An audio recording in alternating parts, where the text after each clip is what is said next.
देखिए, किसी को इतना क्रोध आया हुआ हो, इतना क्रोध, और फिर उसको कोई कहे कि आप शांति से बैठिए, क्या वो बैठेगा? पर लखन जी धन्य है हमारे लखन।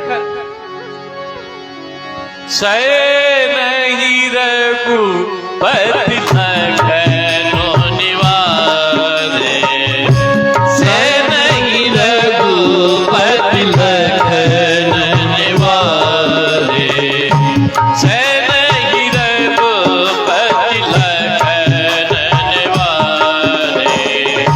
प्रेम समेत निकट बैठा रे, प्रेम समेत निकट बैठा रे, से नहीं रघुपति लखन निवारे, से नहीं रघुपति लखन निवारे। शैर आंख से इशारा किया, लखन नीचे बैठो। लक्ष्मण जी बैठ गए। ये है भगवान के भक्त। एक भक्त होते हैं बल्ब की तरह, भगवान ने स्विच दिया तो जल गए, भगवान ने स्विच ऑफ किया तो बंद हो गए। एक भक्त होते हैं पंखे की तरह, स्विच दिया तो चले भी तो धीरे धीरे, फिर स्पीड पकड़ेंगे, बंद किया तो बंद भी एक बार में नहीं होगा, धीरे धीरे बंद होगा।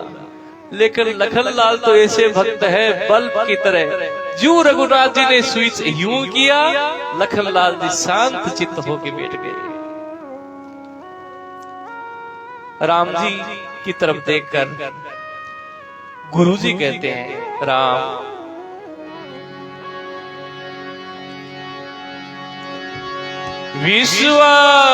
विश्वामित्र समय शुभ जाति, विश्वामित्र समय शुभ जाति, बोले अति सने हैं मेहमानी, बोले अति सने हैं मेहमानी, विश्वामित्र समय शुभ जाति। समय अच्छा चल रहा है, उठो उठो राम भंजऊ भवतापा, मेटऊ तात जनक परितापा। राम उठो। भगवान राम गुरु प्रणाम मन ही मन की ना, मन में गुरु जी को प्रणाम करके सहज ही चले सकल जग स्वामी, मनो मंज बर कुंजर गामी। हाथी किसी चाल से चले, तुलसीदास जी राम जी को लिख रहे हैं, मनो मंज बर कुंजर गामी। आज कल कथा थोड़ी विलंब से बैठी थी, आज 5-10 मिनट कथा विलंब से उठेगी। आपसे क्षमा चाहता हूं, प्रसंग बीच में नहीं छोड़ना है। नाथ सहज ही चले सकल जग स्वामी, मनो मंज बर कुंजर गामी। हाथी की तरह चल रहे हैं राम जी धनुष तोड़ने के लिए। किसी ने कहा, बाबा ये हाथी अही गज गामिनी मात, ये तो उपमा स्त्रियों की चाल पे दी जाती है कि हथनी की तरह चलती है। आप राम जी को ये उपमा क्यों लगा रहे हैं? नाथ तुलसीदास जी ने कहा, मैं भगवान सहजता से उठे हैं, सहजता से उठकर मत वाले हाथी की तरह जा रहे हैं। देखो हम लोगों ने गांव का जीवन जिया है, गांव में हाथी आ जाता है तो अति वृद्ध आदमी भी उसको हाथ जोड़ता है, बालकों को कहता है हाथ जोड़ो, गणेश जी है। गांव के आदमी में और शहर के आदमी में यही फर्क है। गांव का आदमी हाथी में भी गणेश जी को देखेगा, शहर का आदमी गणेश जी की मूर्ति में भी हाथी को देखेगा।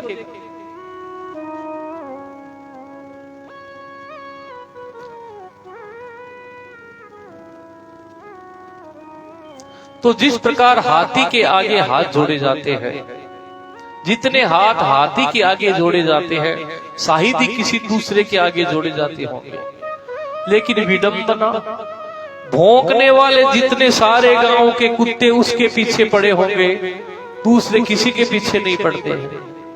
लेकिन वो गजराज तो मस्त है, न तो आगे जो हाथ जोड़ के खड़े हैं उनकी तरफ देखकर रुकता है, नो पीछे जो भौंकने वाले पड़े हैं उनकी तरह देखकर खड़े होता है।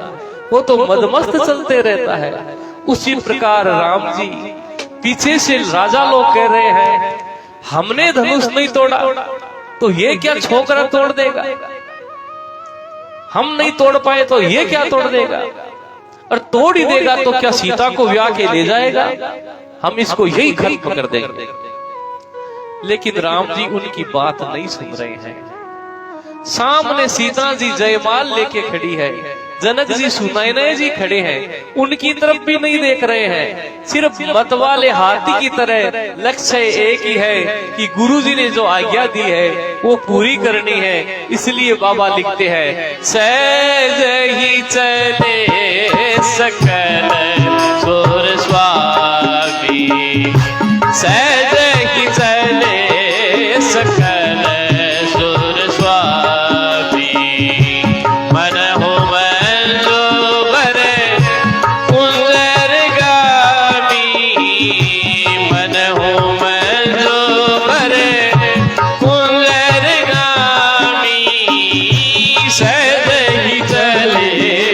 सकल सुर स्वामी। सहजता से चल रहे हैं भगवान नाथ।